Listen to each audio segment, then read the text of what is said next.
Thank you. No. By the one here. But the number that you're going to come up with is not the number that you used to come up with that number. I'm just.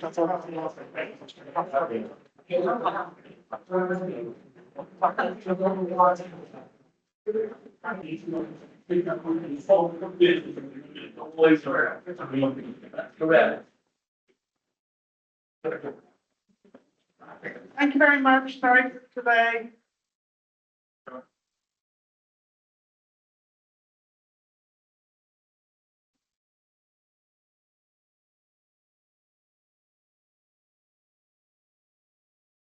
So are you seeing people join us again, Roger? Yeah. Okay, good. All right, our attorney-client session is closed. We were discussing two assessment issues, one for Liebert and one for Fanning, and that's what that was about. So now we are going on to reports from committees.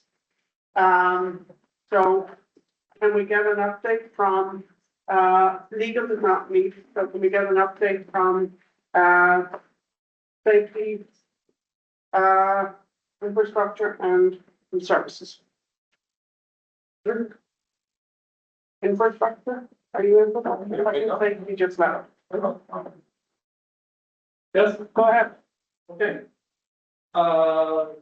We met on a week ago today. We were in attendance. Rob Perry explained that the city's ED's permit, which is related to sewer and specifically overflows and effluent from the waste treatment plant, is due for renewal, and there's stricter requirements. There's going to be a complicated system to try to lower the amount of chlorine that is residual and leaving the facilities. Typically towards the river. There's going to be an ongoing process to try to meet that. There's going to be some treatment. It's substantially lower. And so there's going to have to be treatment of the chlorine. It'll use chlorine, they'll treat chlorine, it'll be reduced, and so they're going to need some engineering help and some consultants help. That's just looking down the road. Probably do a little bit on the infrastructure project that is going to begin maybe this fall. We wanted to point out that at the intersection of Third and Columbia, there's going to be a manhole that is 20 feet deep. Big 20 feet deep, big around. Just continuing to emphasize the amount of excavation that's going to be done. He showed us all the sidewalks on Columbia Street are going to disappear. I don't know if I don't think people have been contacted yet. The sewers are going to connect to their homes. There's going to be tons of excavation. It's going to be a major disruption to the company.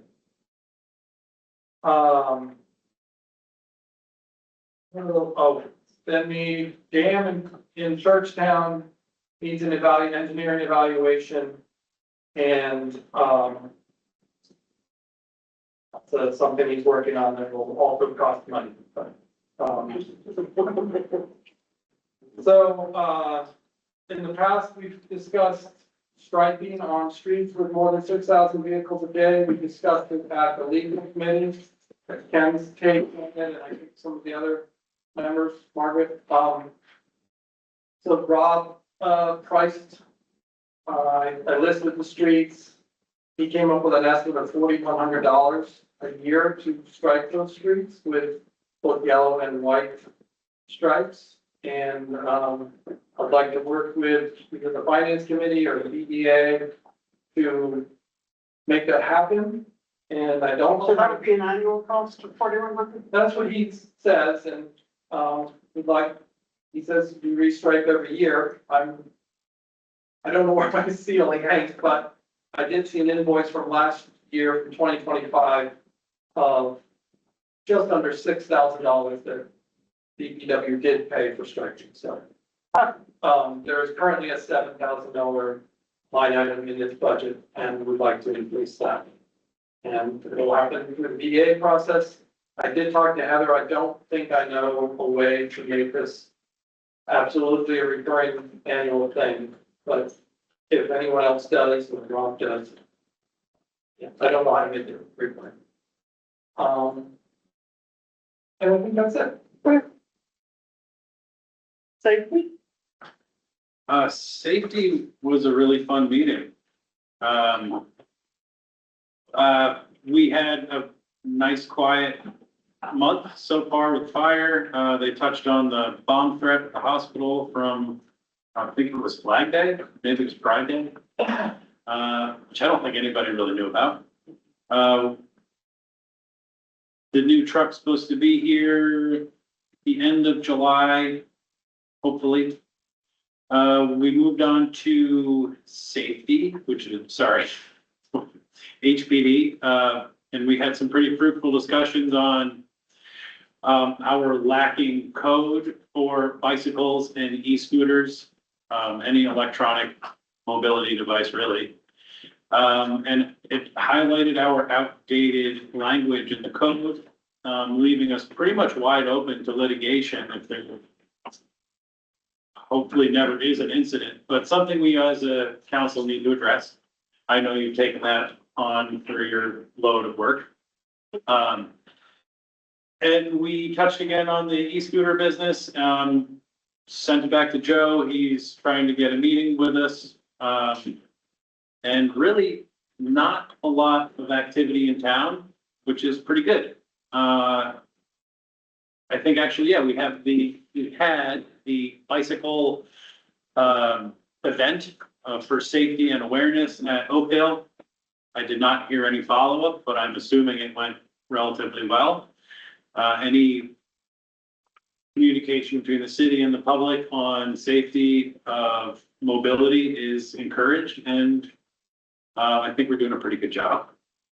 I think that's about it. Oh, we had code enforcement. I'm sorry. We touched on chickens mostly, and signage. It is still illegal to post any signage on city property. Street poles, street lamps, that is actually against code. And it's littering. Let's try not to. And we touched on the chickens, and hopefully we can revisit that a lot at the committee meetings and clean it up a little bit. Okay. I think that's it. Services fund? Yeah, so, it was informal, we had no quorum, so it was informal. So, basically, the senior center is still without a commissioner, as of Friday, I think. Mayor Harris said he might have someone, but that's still in the works. Jen has taken some great initiative to go over to the senior center to see what we can do. Jen, you want to just give her a brief update? Sure. I pretended I was an older person and I went online to just try and figure out what was going on with the senior center. And when you actually search online, you can find very little. So I physically went there, and I also called the county to see what they were doing. And I compiled a list of all the things that they're actually, all the activities that are available. I think we can do a lot better. And Dominic put together a wonderful survey. I took the survey down to Bliss Towers. And Letitia, who runs things in the office down there, is going to make sure that all the people in the building know about the survey. And I'm going to write to the mayor's office tomorrow and give them a digital copy so that they can put it on the Hudson Hub. I'm also going to talk with people at Crosslands and at Providence Hall to try and get them to fill out the survey as well. So the survey is about transportation and the kind of activities that people would like to see at the senior center. Great, thanks. And then the youth department, he did give a June report orally. He didn't have anything in writing, and I apologize. He said he was gonna send it, and I guess he didn't. Camp started, the week, July 5th. So I'm sure we're gonna get an update, next month. There was no real, issues in terms of, they just did some closing out from June and getting the camp ready in terms of, staff being hired. I think they had over 120 individuals signed up for camp. So I'm sure we're going to get an update on camp and the activities. I do know that the first couple of days, I think they were canceled due to the weather. So we'll probably get an update on how camps will go. That's basically it. Thank you. Any questions? All right, so this evening we have 3 resolutions that we actually need to vote on. The first is a resolution that we actually passed last month. However, it was lacking this is the code enforcement officer. It had some blanks that needed to be filled in with regard to funding for this position. For the full-time officers, we all remember, we have someone retiring and we're bringing on a full-time person. So any questions on this resolution? The only difference from what you approved last month is that the mayor's office filled in and the treasurer filled in the blanks on the dollar amounts. Any questions? So can we have a vote, a roll call vote? Excuse me? Yeah. Yes. So can I get a motion to vote on this resolution? A second? Jenny is second. Now we can do a roll call vote. Adam, Aye. Reagan, Aye. Ronnie. He's not on. Yeah. Yes. Oh. Aye. He's muted. Sarah, Aye. Foster, Aye. Roberts, Dalton, Polo, Cousin, Moranti, Aye. Morris. and Right. All right, so that has passed. Our next resolution is a budget amendment. Excuse me. Yeah. So the next is a budget amendment in the amount of $103,500. This is authorizing the 2026 amendment to cover anticipated legal fees for the remainder of 2026. We, at this point, the 80,000 that was originally budgeted for 2026 has been depleted. That's at the city level of planning for legal costs.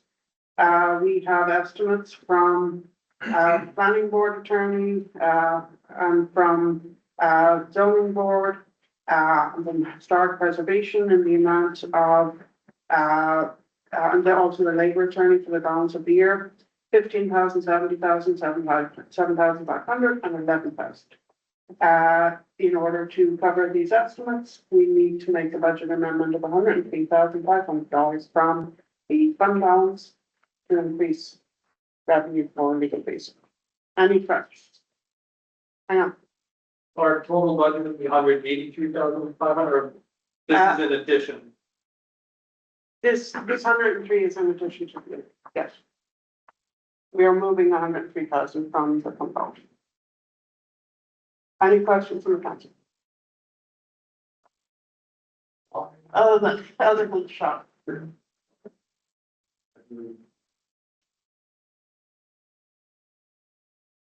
Planning board is the biggest. Is that due to litigation? Some of it's litigation, some of it, we have invoices here this evening that have gone through the planning board. Some of it gets paid through escrow, so that's not a concern, but there is some litigation in here. There's also some litigation relating to assessments. There are a number of those. That's part of it. Are there any changes that the planning board can make so that we don't incur it as much in the future? Or do we have to use same legal services? I think, perhaps we should have a discussion with the mayor's office and the planning board, from the finance committee to talk about what we can do to rein in some of the costs. And last year, our budget shortfall was $140,000. So we're looking at, taking another grant out of our fund balance for this year. Just to make legal fees for planning board. And we're only $1 million short where the fund balance should be. Our actuals last year were 113,000. Line item on the space as pointed out, we're actually talking now about 183,000. So I think that's a good suggestion. I have reviewed this with Heather. I don't know if Heather's online or not, is she? Yes, it was. Heather, do you want to speak to this? Not particularly. I mean, I don't think any of us are particularly happy about it, but I also don't see that we have much of a choice short of trying to, as we go forward, reduce the amount of activities that are causing litigation against the city. But, we are in the middle of things, and those things are not going to magically go away, and those things require legal advice and assistance. So, unfortunately, I think that's where we are in this. Okay. So comments from the public? I thought I saw a hand raised. Okay, we're good. Yes. My name is Josh Kidd from Mill Street. We're looking to fund the attorney on the fight for that project, correct? But Is that my understanding? you're talking about the litigation with this? Yes. No, that's one of many things that are in this. So this goes across litigation, support for the planning board, the zoning board of appeals. Well, we're continuing to fight that. Wouldn't our money be better spent trying to get out of the fact that we approved to build on, state parkland or city parkland? I'm not sure how we label that. Okay, I thank don't you. know. I oppose to funding them more to fight this issue myself. Yes, I'm Lydia Walker, I'm on Mill Street. And I just wanted to say publicly, I guess, that we did meet in March to try to come up with some kind of settlement. And nothing didn't happen. And this was one of the reasons why we met in March, was to discuss a plan of settlement, because we didn't want to pay any more of our tax money in litigation for this lawsuit. And so I wanted you guys to keep that in mind too, as moving forward. Like, you are in the middle of a lawsuit. We've been paying out of our pockets to fight this. And so please take that in consideration, because we're all exhausted of our money. And we're actually paying twice, because we're paying our own lawyer fees and then we're paying our taxes, which is also fighting against us. So please consider that. Dear Lloyd Kenny, just clarification, what is the actual deficit for the revenue and expenses for for the past year, for this year? I don't have those numbers in front of me, and it's been outside of the scope of this particular resolution. But no, I thought I heard a mention of a different number, and I understand it's connected to 400,000. And Heather, can you clarify that? Lloyd, what I heard was someone was talking about what is the difference between where we want the fund balance and where the fund balance is, so not the deficit of revenue. Well, I'm asking specifically about the deficit. I know, but I'm clarifying what you heard. Well, okay.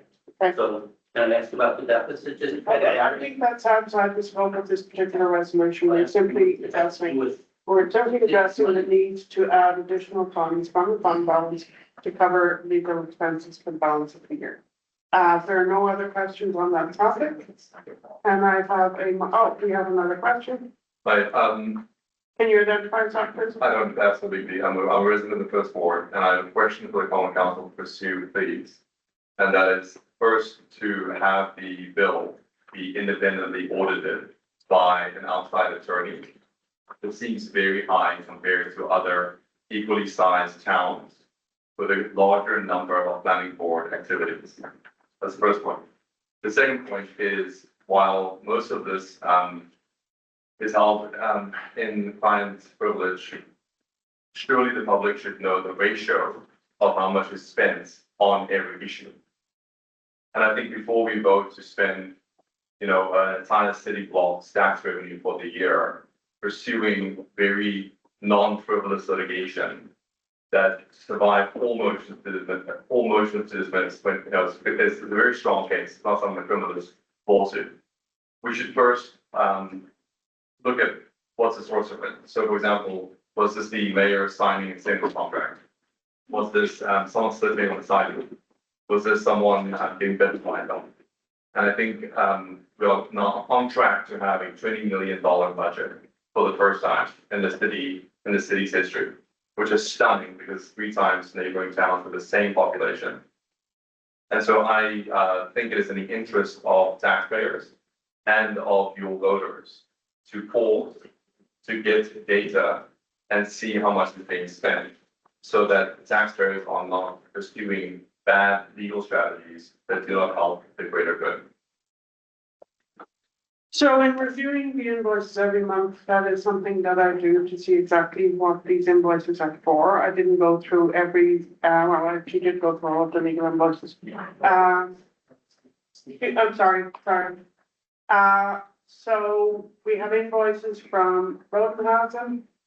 Those relate to, historic preservation. That was 1333. That was specific to, I think it was 2 months worth of, work with historic preservation. They usually have fairly low dollar amounts. There was also monies for, zoning board of appeals in the amount of 175. Then I look at the invoices from, Mr. Ryan's firm. There was $90 for foil. 1687 for Mill Street litigation, 13 for a collective, I don't know what that particular piece is. Then there was 630 for another litigation relating to the waterfront. And then a couple of other items, zoning board of appeals, planning board professional services was 887. So yes, I mean, I do go. Well, I mean, you obviously very diligent, common council president, that's not a question. What is the question? I get what you're saying. Yeah, but just, not by board, by issue. And in all other litigation that I've reviewed, that is not privileged. And it's very irregular that the city has not released that, not you, not Heather, the same ruling. Is the first issue, and the second is like having it reviewed is different, like by an attorney. I understand. I'm simply, you asked a question and I'm simply giving you the information from this month's review of everything that came in. I go through everything to see exactly where it is and precisely the concern that you have. And I'm looking particularly at how much we're spending on assessments, for example. So that is our job. Our invoices are all available in the clerk's office for review, certainly by any member of the common council. You would have to check with the clerk's office to see if they are in fact to be viewable by members of the public. I do not know, but I know that they're always on file in the clerk's office. They're there every month. But I get your point. I would myself like to put a spreadsheet together that lists high level topics and just keeps a tracker across the year as to exactly what we're spending our money on. I don't think it's an unreasonable question. Yeah, sorry, did you want to respond? Just, one sentence. If any of the common council members today can tell us the ratio of how much we have spent on planning board actions amongst the planning board cases, please tell us now. I can't give you any ratio right now. You had a question. Yeah, it just meant maybe that, so tonight we don't typically vote. And I'm thinking about what do we need to approve to get them paid? Why is it tonight? Okay, I will explain that to you. I sent you all an email, I guess about a week ago, saying that we were moving the bills to be voted on at the informal meeting up from the formal, because some of the bills in our old sequence, they were being voted on in the third week of the month. And because of the shift, and, the departments have over time got things organized so that they know when the bills are coming in, so that is all time. And having discussed it with the clerk's office and the treasurer, it makes sense since we can't vote, to simply move it back up to this evening so that we can vote on the bills. The reason we have these resolutions with, transfers is because we're voting on the bills and we don't have the money to pay the bills unless we do these. That's why we're doing it. Okay. Yes, Jack from Mill Street, I just wanted to say I don't support this resolution. I found it personally offensive that we organized a settlement conference with the city and we heard nothing back. We offered to settle our case and we heard nothing back. And when I say nothing, I mean no yes, no, maybe, or counter offer, nothing. We offered that with the goal of settling the case and limiting everyone's exposure to endless litigation. My understanding is that the mayor is in charge of the litigation strategy, and from my perspective, there is no litigation strategy. When I asked about the case last week or last month, when it came up, it didn't seem like the council had been informed as to the status of litigation or the issues involved. And so I asked that you not approve an invoice that extends litigation that has no strategy. may I just make one comment? Just FYI, there's a lot of these invoices that have nothing to do with Mill Street. Yes, Mill Street is part of it, but just, we have other problems. I'll speak for myself, but I wasn't informed last month. I don't think anybody on the council was informed. I don't think Margaret was informed. So you're not wrong. We are not being told what the mayor's strategy is, possibly because there isn't one. But Well, no, no. we don't, but it's possible. We did request, get a briefing after you came third to our last meeting. I requested again that we get a briefing from the attorney, and we did receive said briefing, which it was shared with everyone. And that, I have been trying to get that myself for some time, but yes, but we have been briefed, and it was only at the time that you brought up your issue that when I went and researched the issue of whether or not the contract is still current, that I discovered that there was in fact an amendment that had been signed. I had not seen that before. And I put that on file in the clerk's office for the time. But to the point of this resolution, this is only a fraction. It's a small part. It's a small fraction of what is on this, and it will impede if we do not advance this fund transfer, all the other potential litigation that we're looking at. So This is not only one. it's not only one. Like 10.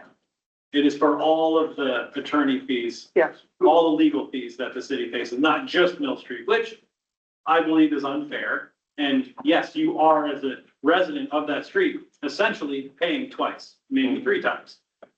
Defending yourself and defending yourself against your own tax dollars, essentially. But it is not exactly fair on this resolution. But We're gonna decide.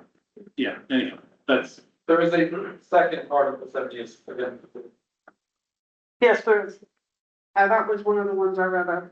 That was the Kitty's waterfront one. That litigation you're referring to? Yes, that's also in one of the numbers. Yes, While you, as a common council group, cannot make certain appointments, by controlling the funds of the taxpayers can affect a just outcome. And so if you use the national analogy, if the executive of the country spends money in many ways, and the lawmakers of the country do not agree with how 20% of the money is being spent, they have a very long session debating it, reviewing it, cutting things before they pass the new budget. This is, we all follow this nationally. And what you're doing is different from that. You're saying, well, surely we all agree that there are some bad apples in this file that we're going to buy, but we're going to say buy all of them because there are some good apples. And I think the moment you do that, you lose a lot of leverage, and the people have elected you for balance of power. So, I won't take more time, but I would encourage you to, if it's possible, take more time and get an independent audit of the time. Because someone might not be managing the lawyers very effectively. The few bills that I've seen did not all add up figuratively. And then secondly is when the city pursues a legal matter that 9 of 10 lawyers for argument's sake that believe they will not win, you really have to wonder, what is the trade-off of what else that money could be doing? And I think what you're seeing here tonight, what you're seeing online, is that we're saying, stand up for the city when the city has been wrong, but don't stand up against taxpayers when taxpayers have been wrong. And this is the issue that unifies all the wards. We have to fight for that own taxpayer money. It seems to be very odd. So I would take a minute. You can call the lawyers and you can say to them, take 72 hours, hire someone that's not in Columbia County, hire a good lawyer in Dutchess or in the Berkshires, and have them say what year was legitimate. Any other public comments? And we're trading in. I'm not sure I understand how the taxpayers, how the amount of the deficit the city has, not germane. Okay, we're not discussing a deficit. We're simply discussing this resolution, which is taking money from the fund balance to cover participation stuff. Yes, That includes the finance, so imagine, it's very true. sir. Did this resolution go before finance committee? I missed the finance committee. No, this came to us, from the mayor's office and, I reviewed it with the treasurer. Do you get a I'm sorry? breakdown of do you get a breakdown when you're in those meetings of like what specifically is in each of the? So what I For can each law tell firm is what's in what the they're- resolution. I have the resolution Okay, up, but I'm yeah. asking if there's, if That it's is broken in down. there. The estimates for, the labor attorney will currently be to labor contract from the police department. Mr. Ryan's company has, estimated 70,000. That includes, planning board, tax attorney, attorneys, and that includes the assessment stuff. Planning board also rolled into that as litigation, relating both to the 2 Article 78s that we've got. So what the breakout is of that, of how much of it is litigation, how much of it is standard planning board support, I do not know. And then 11,000 for historic preservation. So other than that, I mean, it's not that we have been having meetings. I got this this resolution. And so I followed up with the mayor's office and with Heather to understand exactly why. Now, I pulled it, when I was reviewing them and said, okay, I'm not doing anything with this until I discuss it with Heather. And so, I think these are the estimates. We've already depleted the 80,000 that the BEA allocated for legal services. And, we're only halfway through the year. So is there more information? If we do not want to vote on this evening, we will need to pull some of the bills and not pay them. That's where we are. Is it possible, at all to revise this tonight? Is it ever done, revise numbers? Heather, Divide by 6. Approved, okay, so enough for this month. we could make revisions, but the numbers have been arrived at by our treasurer. Heather, are you still online? I am. Hi. So did you hear Jason's question? I did. I wouldn't say that the numbers were derived by me. They were derived by interactions between the mayor's office and the clerk's office to request estimates from the various attorneys in terms of how much time they thought they were going to require from now till the end of the year to do the various works that they have been charged with. As you stated yourself, you clearly have the ability to change the numbers in that resolution should you want to do so. But I can't really give you guidance on that. I don't know what you're holding in hand in terms of bills that would be delinquent if the budget amendment wasn't addressed. And the fact of the matter, and, I am not a lawyer, so, all I can tell you is that I know that the city is in the middle of a variety of different types of litigation covering a variety of ranges of issues. And as far as I know, it's a combination of the mayor's office and the common council that determine if that work is going to go forward. But if we've already committed dollars, I believe the city is responsible for those dollars. Heather, I can answer the first part of the question. as to what bills we have in hand that we would not be able to pay without passing this, given that the funds are depleted. We have approximately $13,000 in legal fees in this month's bill summary. Okay, so I suggest that we cut this for now to, let's say, $50,000, so that then we can take a step back and get a look and get detailed estimates from each of these entities as to what they're basing their estimates for the end of the year on. Does that, like Heather, that 50 would cover this month and hopefully the next 2 months? But it would give us enough time to actually dig further into didn't let us dig further into the details of how these estimates were arrived at, and whether or not there's, as Rich mentioned, you know, maybe we meet with the planning board, meet with other entities to see how they can scale back. Now, I can tell you that the historic preservation, I did have a detailed conversation with them. And they're billing actually very little, and there's very, you know, they are very efficient. But I don't see anything there that was like, it was $1,300 for 2 meetings. So, you know, for those meetings, that can be quite long. So I don't see anything there, but I think probably the big one is planning board. And it's not just their meetings, it's all of the other things associated with it. So Jenny, you had a comment. I would, when we are looking at bills from now on, I'd like not just, it's usually just the entity that it's going to, and it's not the why. Every I know, invoice and is sometimes available. I dig around in here, but wouldn't it just be nice if it were all just nicely, neatly? Every invoice is available for review. The 4 years that I've been on the council, matter in my board. I asked him, I sit right next to him, so I asked him, can you hand me such and such, because I don't know what this is for. Yeah. But wouldn't it just be nice if it were on the actual resolution? Because some of these have line items or 20 line items on them. Do you want a resolution with 20 line items for everything on this? This is the summary. We get the detail. If you want to look at a particular thing, you just pull it, read it, and answer your question. That's what I do every month. That's what I've been doing for 4 years. And I have one, you know, and I don't know what something is for, but it just feels like, I know that it's not given to the public, but I don't know how many people are gonna run in there and look through all these things. I don't know. I think the bills are approved digitally now. Like, when I was commissioner, I had to sign them in person, and I understand now the commissioner to sign bills. We do not see any of those. We don't use those as a commission. I understand, but I assume all the bills are digital. Okay.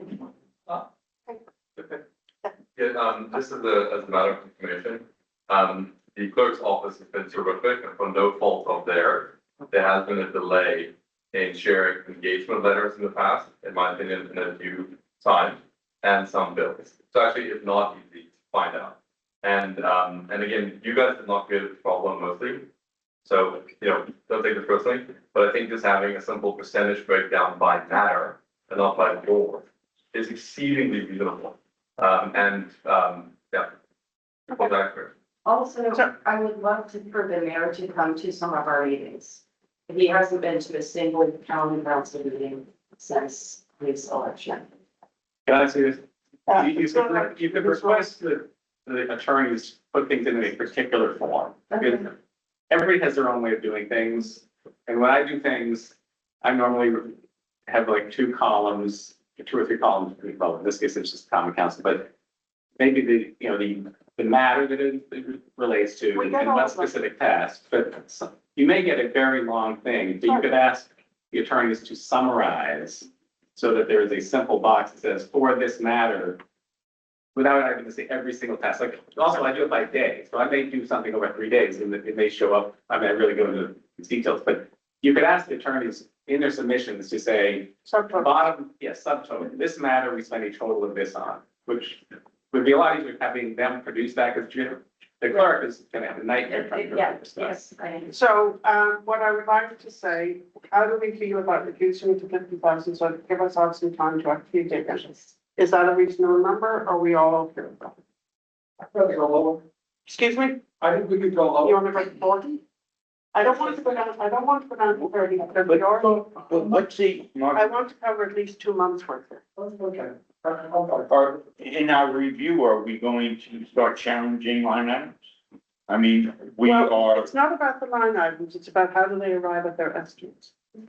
It's not about going back into the past and challenging line items, and I do in fact do that. If I look at something and it doesn't make Which sense to me, I call up and I say, hey. we how need come? those controls and procedures. But ultimately, we're responsible for the That's right. entire legal bill here. Okay, so I want, We're kicking the can down the road. Yeah. I do want to say something here. I don't know that very many council members actually review the invoices. Just gonna say that, there's a lot of questions about, well, what are we paying for, what is this, what is that? And I took it on myself for the last 4 years as council member, to review the invoices. Even when we didn't have a finance committee, I looked at them. So if you want to know what's in the invoices, they're there, you can look at them. What can I say? But I do think, yes, I think we should get more detail on where these estimates are coming from. I like the idea of looking at it by getting a category thing with the various litigations, how much is just for routine planning board work, how much is for litigation, how much is for assessments and so forth. So we have broad categories and we can plan. I think that's a good idea. Yeah. I'm willing to go to 40. No, it's fine. I think Gary's point is, it's fine. It's just, it's almost, you're setting up the process to look into it and the number doesn't matter that much. I want to The make sure bills we're will be covered for billed, 2 months. billed. Yeah, we'll have to revisit this. You So- can separate the two issues. Yes. I think is what Jason's saying. Yes, exactly. All right, so can we get a motion to amend this resolution? Motion to amend. And second from Rich. To 40,000. Now the amendment is going to be that we're going to change this to 40,000. Okay, can we have a roll, do we need a roll call vote on that or a voice vote? Maybe we should have we should have a vote to make the amendment. Okay, let's vote to make the And amendment. then you have, then. Can we have a voice on making the amendment? Okay, good. Everyone in agreement with making the amendment to 40,000? Aye. Anyone No, opposed? So you're opposed? I'm close. Okay, we have one opposed. Anyone else opposed? Okay, so that passes. Real quick, because I didn't get a chance to, so in terms of, like you said, for the estimates, I think that's very valid because most of these, if I believe, are new attorneys for the city, correct? No, well, no, so the only new firm here, well, Ken is new to us. Well, he's returning. Tavner and Ryan is a new firm. But we have had the same labor attorney for a number of years. And Rodenhausen has been with us for a number of years. They do historic preservation. Okay. I'm just curious if having new attorneys in their costs is a little bit different than the previous, attorneys that handled those orders, but that's what the estimate would come into to compare it to other attorneys kind of doing the same. That's a valid point. And if you look at the invoices Yeah. and look at the contracts, and we look at the hourly rates and what the contract pays for, we compare it to previous contracts, you will see that there are differences. Great, thanks. I haven't summarized them, but no two contracts are the same. I think it also depends on how somebody's going to run their meetings too. Let's say you have an executive session, top of the meeting, because of the attorney problem, so that the attorney can move quickly. And also, when I was setting that up, I was asked what time the attorney should be here. And I said, don't come, please, just join online and we put you at the top of the meeting because I didn't want an hour of time getting here.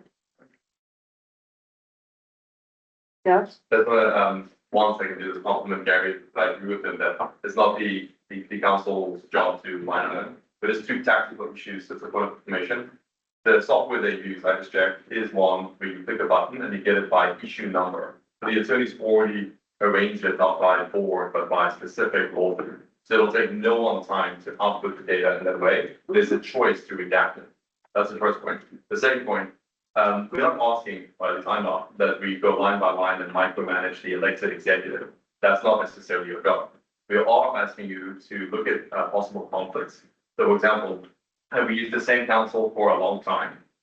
Have we bid out the work every 2 years? I'm not saying this does necessarily happen with Mr. Howard, but hypothetically, in municipalities like ours, someone can sit in a very comfortable seat for a decade, make 6 figures every year, and the quality of work in, say, only parks and recreation made up city is going to be lower in year 10 than in year 1. And I'm not saying this is the case here, but there will certainly be a lot more litigation coming down like the road here. So if this is the trend line, then we're going to hit a $21 million budget next year, and not 22. And this is a year before the reassessment.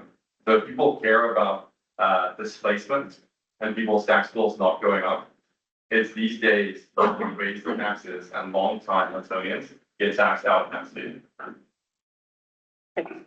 So, the amendment is to change this to 40,000.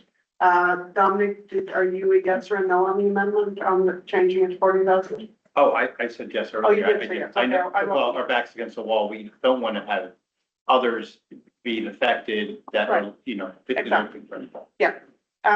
Okay, so, now we need to vote on whether or not to approve the amendment, the resolution as amended to $40,000. Okay? You ready? You need a roll call vote on the amended resolution. Yes, Oh, introducing. I will your introduce. motion vote is Henry and second is Mr. Noel. Morris, Yes, Haddad, Aye. Verhagen, Aye. Roni. Aye. Zerwa, Aye. Foster, Roberts, Dalton, Bolo, Cousin, Moranti. Aye. okay, that passes. So let me just, strike through here, you know. We're gonna strike this down to 40,000. Sorry? Yeah. All right, moving right along. So that's that one. Our next resolution, this is authorizing, a second budget amendment to cover expenses associated with planning board attorney. This is, they're estimating 4 hours per month. Ms. Heather, I am going to need to ask you, the $5,400. There was already money estimated for, this is for planning board professional services. This is in addition to the other amendment, is that correct? That is my understanding. My understanding is this is purely for ongoing sort of daily regular work for Yeah. the planning board. And I think some of the reason for that is because they did change to a new attorney. There were, a learning curve for the new Yeah. attorneys that ate up more of the budget than was anticipated. And the other thing is for litigation, which would get charged to a different budget than the planning board budget. So the line item on here is not a general, legal line item. It's specific to the planning board's regular, weekends, basically. Okay, so do we have any questions on this resolution? Well, wouldn't that line item though, is that covered by the escrow? No, no, because not all, there are some, invoices here that are escrow for planning board. But not everything can be broken down to escrow. Gotcha. So they, if they have general discussion and so forth, Right. that can't get broken down to escrow. So for example, the, response to our clarification on the zoning code, they consulted with the attorney on that. That's not an escrow type thing. They're getting advice from their attorney on this. So can I have a motion to vote if there are no questions on this resolution? Adding 5,400, it's authorizing second 2026 amendment to cover expenses associated with planning board attorney fees. Motion to vote. Motion. Henry and second is Jason. Morris, Yes. Haddad, Aye. Verhagen, Aye. Roney. Aye. Sarah. Aye. Foster. Roberts. Dalton. Volo. Cousin. Moranti. Aye. Okay. So. We have a couple of additional voting sheets here, just in case you needed them, but I don't need to.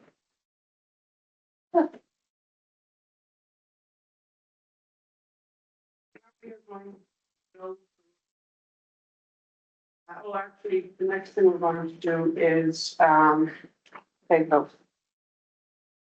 Because we went through all of that, so. Or is that true? I didn't get it. No, you didn't. No, no, I pile. Did you get those resolutions that we just voted on? Yeah. It's stuck in behind those. No? I had trouble finding them. Okay. Hopefully it was. I mean, that's stuck. Yeah, I didn't see it either. Put it on, Bill.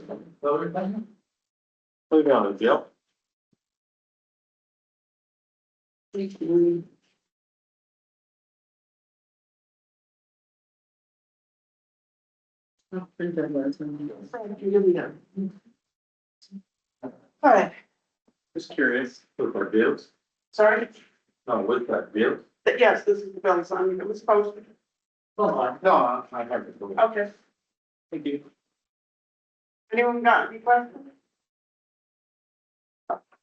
Okay, so can I have a motion to pay bills? Motion is basic. No, we're just paying bills. They're not on them. Right up. Second to pay the bills, Gary. And now we need a roll call vote. Morris. Yes. Haddad. Aye. Fernhagen. Aye. Roney. Aye. Sarah. Aye. Foster. Roberts. Dalton. Volo. Cousin. Moranti. Aye. Okay. There you go. So now we have a number of resolutions that we are simply going through this evening. We're not voting. First is a appointing commissioner of deeds. Next is designating the registered staff through April 2027. And stop me if you have any questions. Next, which Jason can probably speak to. I did review it with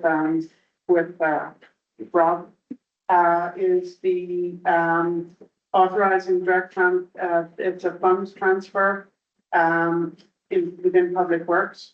There is a transfer from building City Hall to Washington Hose.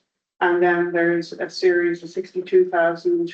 And I think it really relates to the purification piece that you were talking about earlier. It's all to the waterfront. yeah, it's on the waterfront. So in this particular instance, the water fund is kind of a closed system financially. So everything tallies out at the end. This has no impact. It's not a budget amendment. It is simply moving in funds into special services from the water fund. Okay, any questions? Next is authorizing the city to accept the treasurer's office deposit donations to the senior center. This is a donation of $530 to the senior center use grants and donations.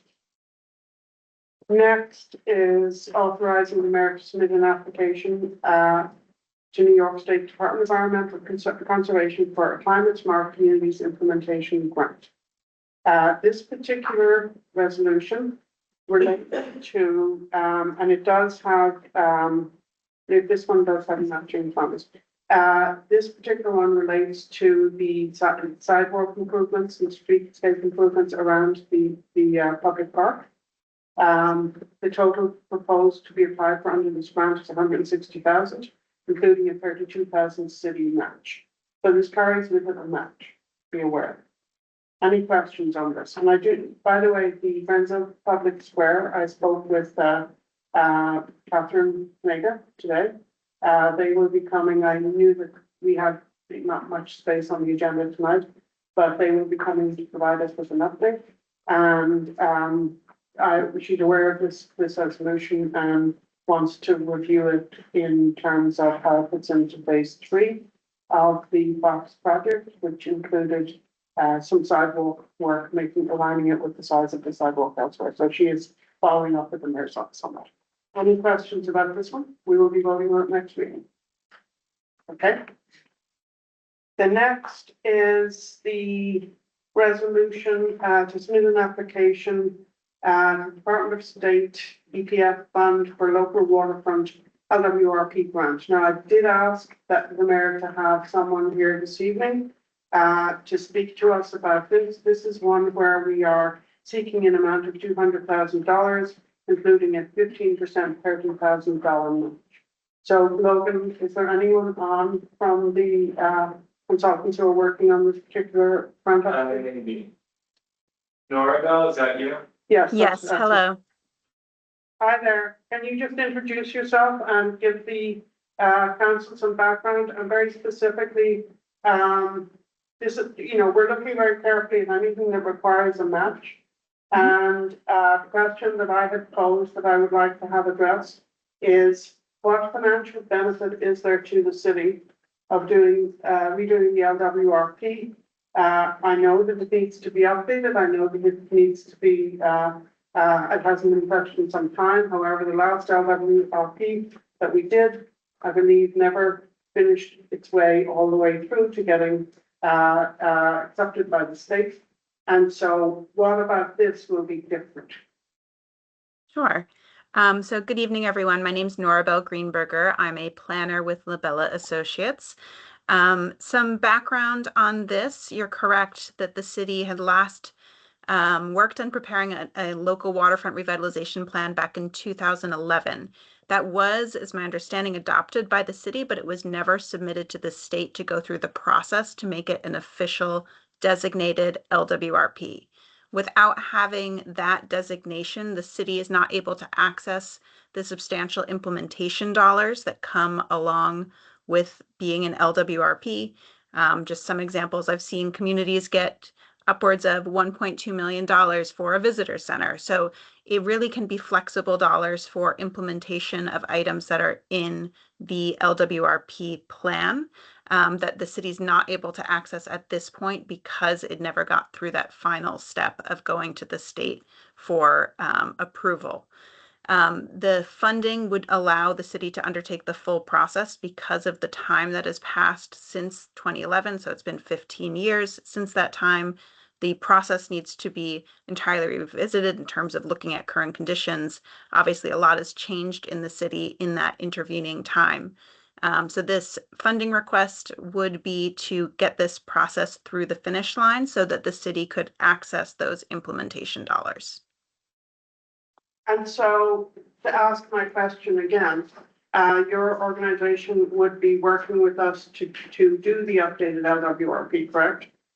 That is not something that's been determined at this point. So we were simply retained to write the grant application. Okay. If the city is awarded these funds, the city would go through a competitive RFP process typically, Okay. and then would select a consultant at that point. And in that RFP process, there has to be built into it, taking it all the way to getting it registered with the state. Exactly. Correct? Yes, correct.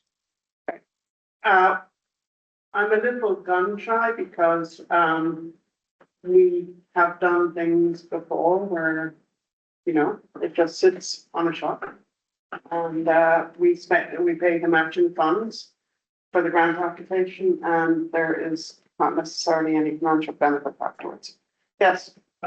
Nathan was also in the industry, also a planning board member. I would also point out that the zoning code is currently incoherent in several ways because there is no final fee. That's been like a subject of litigation. Paul Russo and Mill Street both have referenced this is actually there are problems. With not being filed beyond our inability to get read. That's correct. And I think that's an important thing to consider. That was a part of the planning board's deliberations regarding the dock. Yeah. Well, And it's the fact, yes, I do know that. clear LWRP is good for the city because I'm not speaking for like anything other than having a clear set of guidelines that the planning board can then follow. Yes, I agree. I agree, but last year the planning board asserted that we didn't have an LWRP because it wasn't on file with the state. I agree. And so, That's why I think. if there's not much point in us engaging in this activity if we don't actually go all the way through and register it with the state. That's all I'm saying. Any other questions? Okay, that's the next. So there's, whereas just before the, therefore, there's a grant application, part of the consolidated funding application, the deadline for which is July 31st, 2026, is that accurate? I don't know what you're reading. It's one of the last warehouses. Up to the mansion. Fifty person mansion, So, down there. you have time to go, I guess you have time. Oh, we got one.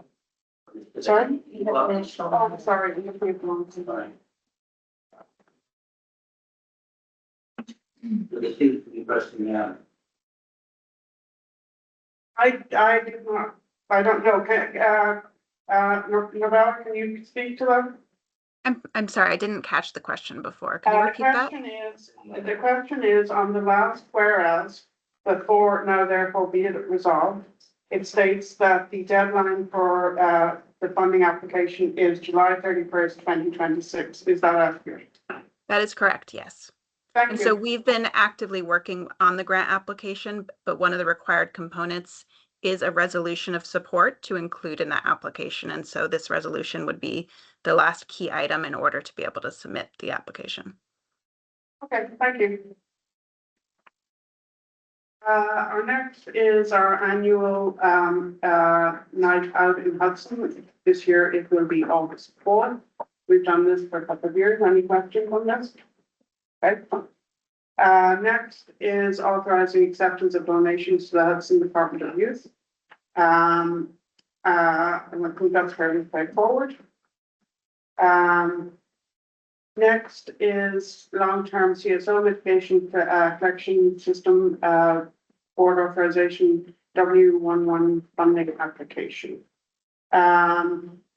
This is actually, Jason, what you were talking about earlier. This is the separating combined sanitary storm systems and so forth. I believe this is the project we're talking about. Yeah, Rob said it's one he wants to go for, he's not 100%, he's like wishy-washy whether. It's not a strong case that we'll get it, but if we can get it, it'll be helpful and. Yeah. Okay. Next one is resolution stating the Common Council's power to authorize sale of real estate. This is a resolution that I brought forward.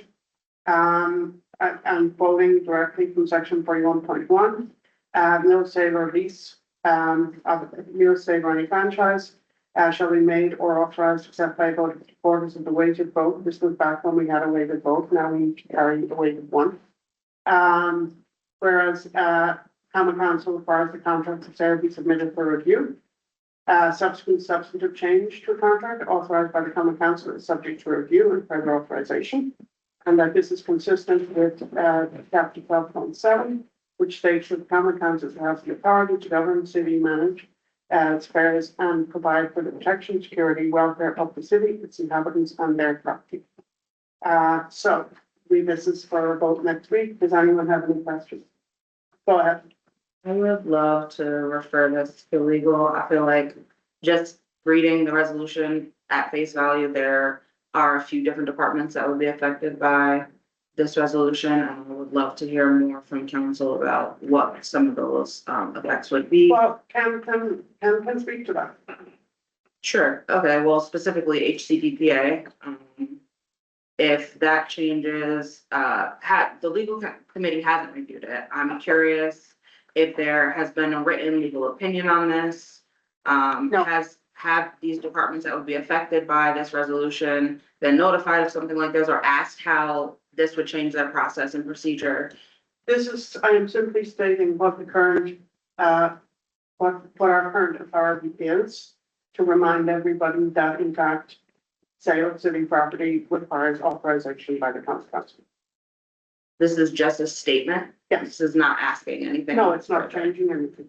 That's all it is. You have to. Oh, I was just gonna ask, should we change the language of, vote of, 3/4 I can go back and, well, I took that directly Okay. from what's there. Right, I can go back and find, language like this one. yeah, I didn't want to change because that was actually there. Right. Which is why we also need to be the update, I suppose, and I guess. yes, yeah. So the questions that I was still asking, so this resolution is declaratory. It Yes, doesn't change that's correct. the process. Is there something that the city has discovered that makes this Yeah. clarification necessary? Yes. The amendment to the contract, two things. The contract that was signed in May of 2023 by then Mayor Johnson is not the document that this council approved in January of 2023. When I reviewed both documents, I didn't see any glaring substantive differences, but just as a matter of procedure, that should have come back to the common council so that they say, okay, we've made some revisions. And as many of you who were on this council last year and the year before, frequently Crystal would come back, we got some revisions from the resolution, this is the new one, whatever. That did not come back to the council. So a document was signed that this council did not approve. Secondly, the amendment to that contract was a substantive change to the contract that, the January contract that we approved that wasn't actually signed, but that change in the language for the closing was definitely a substantive change. And so therefore, I thought, let's just be very clear. And by the way, for everybody's information, before submitting this and posting it for tonight's meeting, I sat down with this and showed it to Mayor Ferris. So that he could see and have any input that he wanted at that time. He had no comment, and so there it is. And it is purely the character. Thank you. Any other questions? So when you say the contract, that we signed and that was updated, does that also mean the amendment to that contract where half of the funds is going to the city, school district and not us, and we never approve or We that's, will have that discussion. right, so, Yeah. right, okay. Yeah. Okay, that's just what it is. One more question. Yes. Obviously, it's not an ex post facto type of, resolution, but. You lost me at Well, this isn't an after the fact No. decision, so we No. cannot go back No, we're not going back and to it. say Mayor Ferris's No. signature on the Mill Street contract We're not is saying anything. BS. But We're not saying anything other than that this is our version. Sorry? So you could change out in a different manner, but not through. should we not also do that? If you want to write a resolution to that effect, you may. I simply wanted to put it on the record as to what our authority is, so sure, I remember what it is, and that's all it is. Yeah, I actually thought we were gonna do a resolution to that fact, saying that that is against the charter. It is against what the rule of law is in Hudson. It is a large substantial book. I keep it with me. It's right here. But I did actually think part of this resolution was going to state that we find his signature to be bogus because Look he, under communications, Mill Street laws, there is a resolution built into one of the comments. But it's not one of the resolutions we're considering tonight. So it's in, what you're talking about is in communications on our. Yes, that's correct. Yes, there is, we have communications I from, didn't finish the communication. yeah, we got two, documents. It's a long story. I only got time to read part. Okay. So I think Jack has commented from the public. Yeah, Jack from Mill Street, I'll comment on this resolution. I think that it's supported by the law based on my research. As you know, last month, I brought the issue of the contract expiration to this body. It then went to the mayor. We all found out publicly that this extension had been signed in secret, not filed with anybody, not shared with anybody, not reviewed by anybody. So that's a problem. That's a problem we all found out together. But I was looking into this beforehand and I wanted you to find out too. So I read this resolution and I think, yes, this is based on the city charter, It's based on the City of Hudson Code. It's based on a court case called Hayes v. City of Yonkers. I continued my research. That's in the communications file right now. And I think we'll talk about it next week on the agenda, because it does include some suggestions, recommendations, and draft resolutions to deal with the situation. But as for this resolution, I just want to say I support it. It's based in the law. The part that I don't support is that it creates an ambiguity of what the nature of that extension, what the legal impact of that extension is. Because if the council presently states that it has the authority to review substantive changes, then that extension as a substantive change is left an open question by passing this resolution. So I would ask the common council, yes, assert its authority to manage the real property of the city, but to do so with specific attention to that extension. Otherwise, that question is just left open. And that's its own ambiguity and liability for the city. But all this resolution does is just declare what's already there. It doesn't. My purpose in doing this was to remind us all of what the process is supposed to be. Moving forward, It's what it is right now. If you can proceed any way you wish to proceed, but I am simply saying this is the council's part. I'll happily speak to it more next week Yes, do. on the agenda. That's my comment on this resolution. It opens a question without answer. Well, I think it makes sense. I don't think that's a question. The whole code is open to, If you would like to submit in a communication, an amendment or change or language that you would recommend, feel free to do so. We will consider it. I shall do. Thank you. Since it's come up, I'd like to ask if Ken has time over the next 8 days to review Sure. the communications. Yes. and then Well, I do share it with them before I I think share we'll it with them need before taking. plenty of advice on that. Yes. I've got to say something here. The language is coming straight from our own documents. I'm quoting our charter and code. If we need to have assistance in understanding that the legislative branch of this city has legislative authority, what we have been doing for years, everything that comes to us, every grant application, everything comes our way, has to be signed by us. A couple of years ago, there was an attempt to submit an application for a grant, which we were not eligible for. The mayor's office went ahead and submitted it anyway. The state came back and said, there is no resolution from your council supporting this. We cannot accept this until you get a resolution from your council. If anyone is unclear on this, then go to NICOM next year. I think you misunderstood my No, comment. I know, but I'm just, I didn't misunderstand your comment, and it's fine, and we can get guidance, but these people, this is very basic. There's guidance on the communication, the lengthy communication. the check. Oh, I'm sorry, excuse me, I did misunderstand the comment. Uh, 7-0. yes, 6. I'd like to make 2 points. Earlier in this meeting, we talked about, lawyers being paid a lot for review time, and phone calls, and questioning how efficiently the lawyer's time was used. And now 30 minutes later, lawyer time will be spent about a decision or a document that was signed that was apparently not reviewed by anyone. So let's say, a contract hypothetically is signed tomorrow without authority to sign it, and that leads to $100,000 in litigation. And then you will all remember that last year in November, there were 2 contentious meetings here where residents were pitched against one another because the youth center budget, there was an issue with honest paper mistake. I think youth center director made an honest mistake on some headcount issue or something. And then there was a shortfall of $100,000. And the right thing to do was to honor this guy's employment contract. and that's what we did. And we did, but then there was this massive fight, massive misunderstanding, online mobs throughout on for a month and a half about $100,000.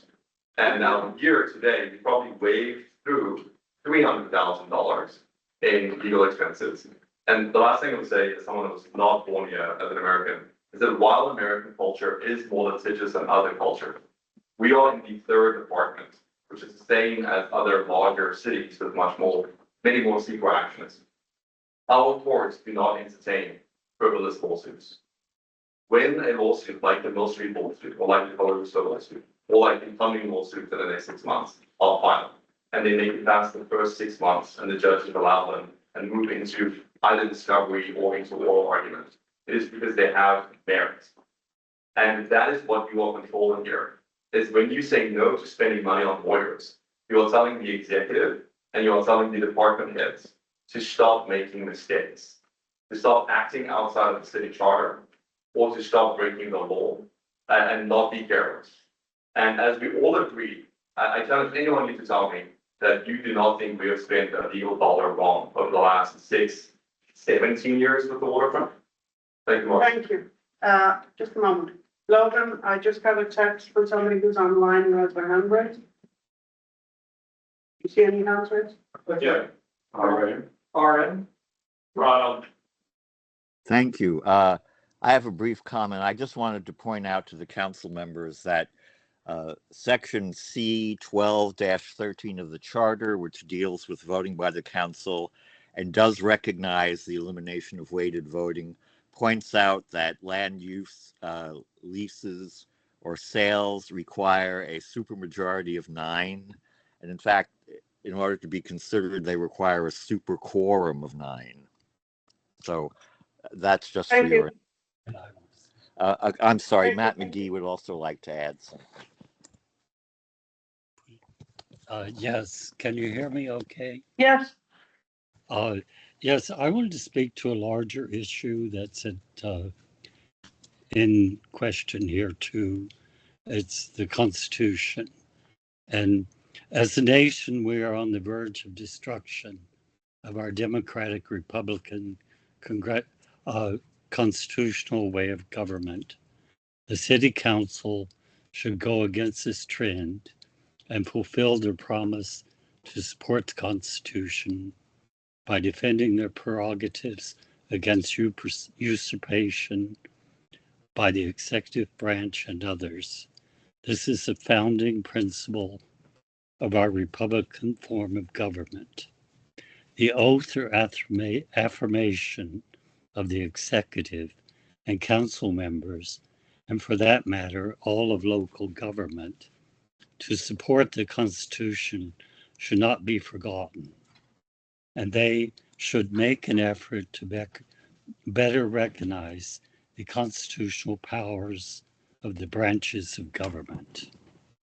We can do something to help save constitutional government at the grassroots. And should.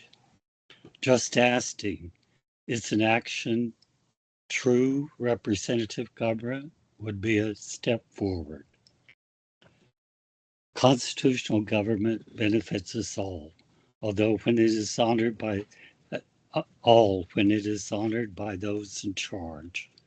Remember, representative government is a guarantee in Article 4, Section 4. And also remember, the Constitution is the supreme law of the land. Thank you.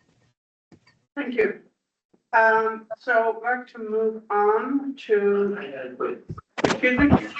Yes. Excuse me. The very beginning of the charter, when the form says that it can basically transfer property only, so that's well pointed. The charter does cover this. This is what from our document. So it's kind of redundant, but if you're going to make a resolution, and what Ron just said, that you need a supermajority, I would recommend that you include that in this resolution. Thank you. Okay, then another point.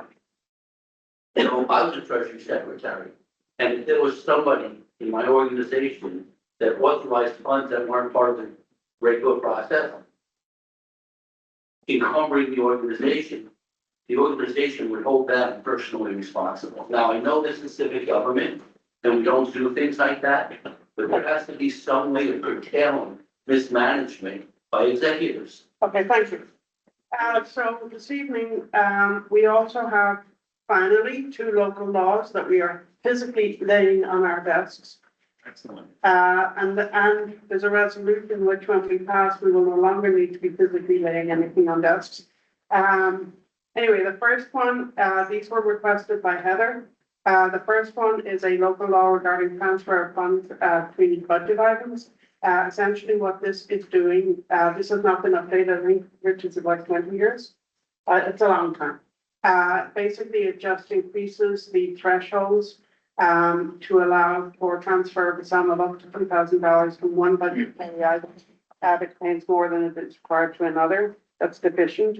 So a department can go up to, I think we're at 500 right now, but a department can go up to 2,000.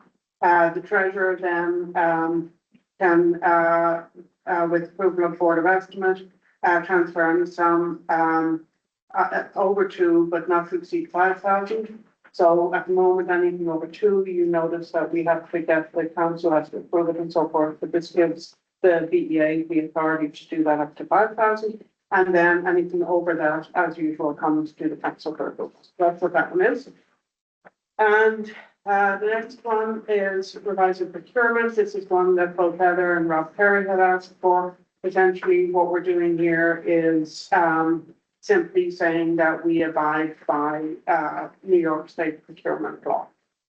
We had, if you will, hard coded into our code and I think even in part of the charter language that was very specific about what we have to do and dollar amounts and so forth. And we haven't been updated for over 20 years. So it's completely out of sync with the state.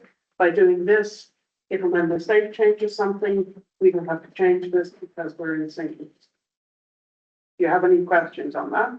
Let me know. Then we have a one last resolution. This is allowing electronic delivery of local laws in final form. This is where, you know, we all have to have emails, but we can send the local laws, if, you know, the definition of it being laid on your desk will be by email inbox in a PDF format, at least 10 calendar days prior to the final passage. So we do have to increase the number of days. This is 8 days for physical, this is 10 days for email. So we will get things out to the full council 10 days prior to any vote, but we will eliminate all of this paper except for Henry, who wants everything on paper. As I think everyone should. So with that, this requires unanimous approval. yes, thank you. Yes, for this to pass it. We'll still give you paper, okay? You can still have paper. I'm still gonna vote no. Okay, then, so then we're all, okay, great, thank you. It's now 8 o'clock. There were a couple of things that I wanted to do. I did not, it's 7:54. The finance committee has been working on fee schedule. I don't think really that we can go through this tonight. I think it's been 2 hours already. What do you think, Rick? Yeah. Perfect. If you would review these. Online. It's, if you would review the fee schedules that you received, it doesn't cover everything. I did get some comments back from the clerk's office, which were very helpful. So there were some provisions which that you recommended relating to the options. Also, we have put in a fee for fireworks permits, which don't actually exist right now. Because how it is done is that a donation, the reason we don't see it, the donation is made to the fire department because they're a volunteer fire department and they have to be present for any fireworks displays. So we won't be removing that. So I had a couple of comments from the clerk's office. I did send some follow-up to Calvin, asking for periodicity on some of his fee schedules. For example, swimming, he gives swimming lessons, he gives a dollar amount. Is that for one round? Say, let's say a week of swimming lessons, is it 4, is it 6? If I enroll for a week and then I have my kid go back for a second week, so just periodicity is all I ask them. So take a look, if you have questions, fire me an email and I'll try to get you answers so that we can review this next week. Okay? And approval. Excuse me? Is there a vote? Yes, well, no, I'll have to be able to vote on it next week. But it's fairly self-explanatory. I'll send follow-up on some of the revisions that the clerk's office recommended. So fix the thing about the fire department, for example. Let's see. The only other item I want to mention, I had hoped to bring a resolution to you this evening. As you know, a couple of months ago, I asked for public input on establishing a Charter Commission from the Common Council. I received feedback and connections from a number of people in the community. I would like to establish a Common Council Charter Commission. Members will be appointed from the community, and I have a roster of people who have stepped forward that I can bring to you once I have the resolution in hand. I'm going to propose that I intend to serve on that commission, by the way. I would like to say that we should have a 2-year term. Hopefully, this commission will have a document ready in time for next summer so that it can be in the event that we approve, so that it can be put on the ballot for the fall of 2027. But the other part of my vision for this is that the charter should be maintained. It should not be something that we do every 100 years, as is our want. So this is something that we keep current and that, you know, we have a commission ongoing. So I will bring something to you next week about it. Yeah, that's where we are. Oh, and I will send you a link prior to that. This is a document that I've been working from, is local government revising city charters in New York State. This is what I have been using to map out exactly what our requirements are and how this should be structured. So I can send you all a link to this so that you have that document. Thank you. Glad you're pursuing. Yes, it has to be done. Okay. Anybody else got any new business? And I'm not in the room. Well,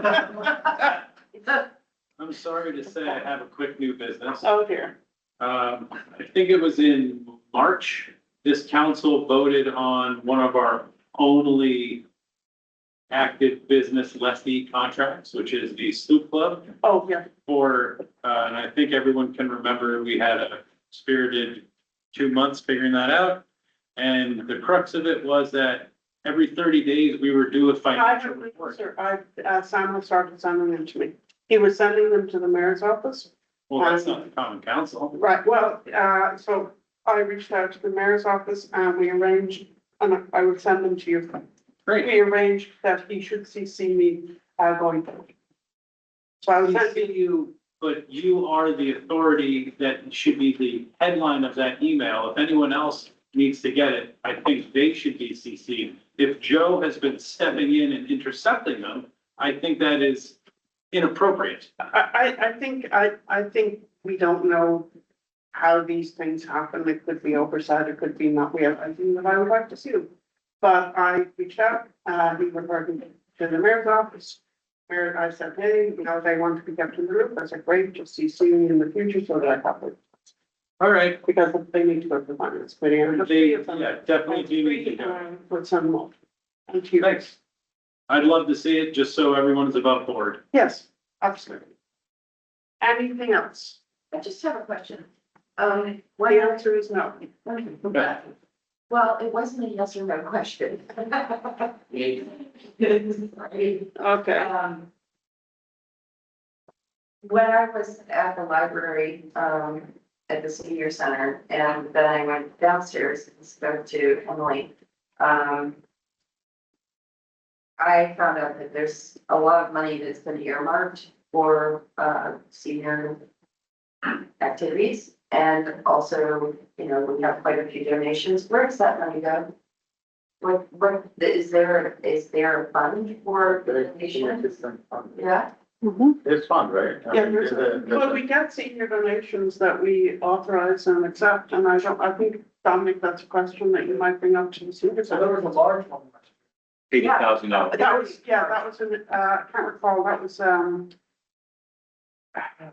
was a gift, I think, somebody's death, there was something in the will or something else. I think it depends on also, I think that gift has some kind of strings attached to how Yeah. it's been spent. But I think that Yeah. depends on how the money and what's earmarked for the donation, right? If it's general, or if it's for a certain thing, then it should be in a different account. So if you could look into where that money goes. Sure. Anybody else? Oh, no, yes. You mentioned briefly at the beginning of the meeting that there's a Article 78 of kitties. Is there anything we can divulge that is not? This is the lawsuit relating to the dock, correct? And, Oh, is it part of the dock? it's not just kitties. Yeah. I mean, that's what we're talking There about. has to- There are like several different entities in a coalition that. Thank you. Just wanted to make sure it wasn't No, something no. even separate. No. And I noticed we're not discussing the other potential sale of public property tonight. Oh, I'm sorry. Thank you for reminding me. Yes, Oh. sorry. I have. All right. Yes, I have an update. I'm sorry. I have an update on, the Dunn Warehouse. I have been reaching out to them. Should have had a contract. I was expecting a contract for review this evening and for a vote next week. When I followed up, last week, I believe it was, yes, last week, with the head's office to see where it stood, I found out that the state had rescinded $400,000 in grants for the stabilization of the building. Gotcha. When I had met with the brewery a few months ago, we had 3 issues that we wanted addressed. They wanted to know about the grant money because it was in the RFP but not in contract. Right. They also wanted the definition of stabilization. Yeah. And I wanted language that said this is contingent upon this being used as a brewery because we have the RFP. So those were our 3 questions that we sent forward. And found out on Friday that that did not happen because the state took that money. So where it stands right now is that the brewery is currently looking into alternate funding, so forth. So I do not anticipate getting anything before the August meeting. May even be as late as September. But they are looking at that. Okay. And was there anything on the initial contract that maybe you're aware of that has a timeline on it that we could? Well, there's no contract yet. The only thing we got was the contract that came here, I guess. Right, to be approved. Right, but it was really a draft. Because the lack of definition of stabilization is definitely an issue. Very much. And when I met with Bury, my understanding was that they also thought it was a draft. So, they had things that they wanted addressed. So we're basically. We're waiting, it's. Are our hands tied on waiting to hear back from them? Well, it's between their attorney and the city attorney to work out a contract, but they are currently trying to evaluate financing. Gotcha. And what is the window that we have? Is our council allowing this to carry on? I don't think that there is a window. We had an RFP. We got 3 responses. We selected one. And we're working through doing a contract. I don't think there's any time on it, other than the building is, Material. Yeah. Right. I guess what happens at the end of September if they say, you know what, we just can't, it doesn't fit for us? Are we back to us making a decision on where this building should end up? Or is it back in Joe's court? Well, I think it's back, hopefully it would be a joint discussion as to what we're doing next. But, we'll see what happens. Okay. I mean, I'm gonna keep an eye on it. I've been staying in touch with them.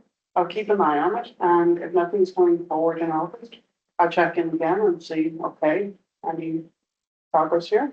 And that's all we can do. Okay. Thank you. Okay. Any other questions? Okay, I'm sorry. Just briefly, and Who's online? Ronald is online. Go ahead. Yes, I just would like to point out that there was a second proposal, which although was not the favored proposal, I understood to not have been utterly rejected for the Dunn Warehouse. The second bid. What There was was it? then thanks. The second happens. There had been 2 proposals. There were 3 proposals. One was definitely rejected. One was favored. Yes, but right. Of the three proposals, one was rejected, and then of the remaining 2, the brewery was unanimously considered to be the best fit for us. And that's who we proceeded with. So it's not like there's a formal rejection process when you compete in an RFP process.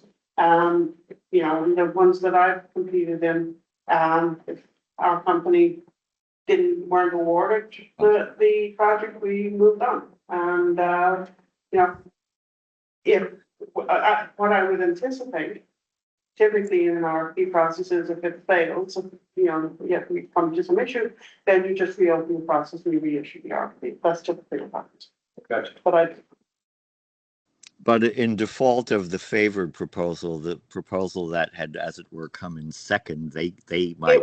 Well, it's not really that simple. There were definitely some members of the committee who did not feel that that proposal was compatible with the continued use of the riverfront as a recreational area for residents in the city. So I think that your interpretation is not necessarily accurate.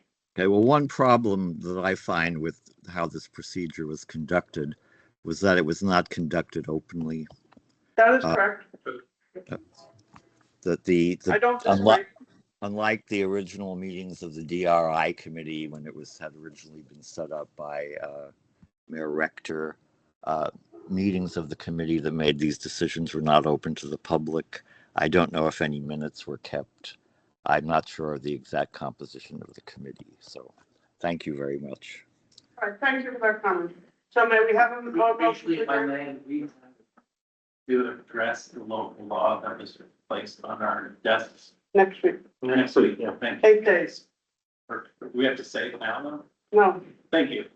Briefly, more words, I may be hours late. I beg your pardon? Briefly, if I may be hours late. So I'm understanding from the county city clerk that there's a BEA meeting tomorrow at 11. Is that true? We checked with the clerk.